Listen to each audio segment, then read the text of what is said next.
അപ്പോൾ കാലാവസ്ഥയുമായി ബന്ധപ്പെട്ടുള്ള സമഗ്ര വിവരങ്ങളുമായി അശ്വതി വിശ്വനാഥനാണ് നമുക്കൊപ്പം ചേർത്തത്. Aswathi, good morning. ഇന്നത്തെ കാലാവസ്ഥ എങ്ങനെയാണ്?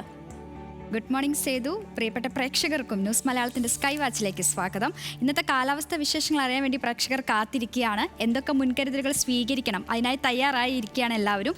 ഇനി വൈകിക്കേണ്ട, നമുക്ക് പതിവ് പോലെ നമ്മുടെ മാപ്പ് പരിശോധിക്കാം. ഇന്ന് മാപ്പ് പരിശോധിക്കുമ്പോൾ എല്ലാ ജില്ലകളും പച്ചയിലാണ്. അതായത് ഇന്ന് ഒരു ജില്ലയിലും പ്രത്യേകിച്ച് കാലാവസ്ഥാ വകുപ്പിന്റെ മുന്നറിയിപ്പില്ല. എന്നാൽ മഴയ്ക്കുള്ള സാധ്യത തള്ളിക്കളയാനുമാവില്ല. പ്രത്യേകിച്ച് മുന്നറിയിപ്പ് നിലവിലില്ലെങ്കിലും നേരിയ മഴയ്ക്കുള്ള സാധ്യത തള്ളിക്കളയണ്ട. ഇങ്ങനെയൊക്കെ ആണെങ്കിലും ജില്ലയിൽ ചൂട് കുറവുണ്ടോ എന്ന് ചോദിച്ചാൽ ഇല്ല. ഏതൊക്കെ ജില്ലകളിലാണ് ചൂട് കൂടുതൽ, കുറവ് എന്നൊക്കെ നമുക്ക് പരിശോധിക്കാം. പാലക്കാട്, ഇന്ന് പാലക്കാട് ജില്ലയിലാണ് ഏറ്റവും കൂടുതൽ ചൂടുണ്ടാവുക എന്നാണ് പ്രവചനം. 37 ഡിഗ്രി സെൽഷ്യസ് താപനിലയാണ് ഉയർന്ന താപനില. ഇനി ഇതിന് തൊട്ടു പിന്നാലെ കോഴിക്കോട്, കോട്ടയം എന്നീ ജില്ലകളാണുള്ളത്.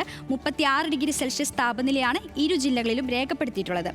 ഇനി നമ്മുടെ മത്സ്യത്തൊഴിലാളികൾക്കുള്ള പ്രത്യേക മുന്നറിയിപ്പാണ്. കേരള, കർണാടക, ലക്ഷദ്വീപ് തീരങ്ങളിൽ മത്സ്യബന്ധനത്തിന് തടസ്സമില്ലെന്ന് കേന്ദ്ര കാലാവസ്ഥാ വകുപ്പ് അറിയിച്ചിട്ടുണ്ട്.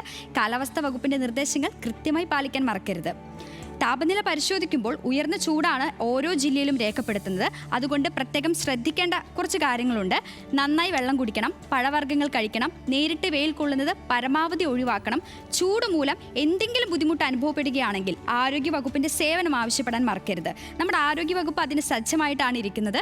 അപ്പോൾ എല്ലാവർക്കും നല്ലൊരു ദിവസം ആശംസിക്കുന്നു. ഇന്ന് ഇതൊക്കെയാണ് നമ്മുടെ പ്രേക്ഷകർക്ക് നൽകാനുള്ള കാലാവസ്ഥ വിവരങ്ങൾ. സേതു. ഓക്കെ അശ്വതിയാണ് സമഗ്രമായി വിവരങ്ങൾ പ്രേക്ഷകരിലേക്ക് എത്തിച്ചത്.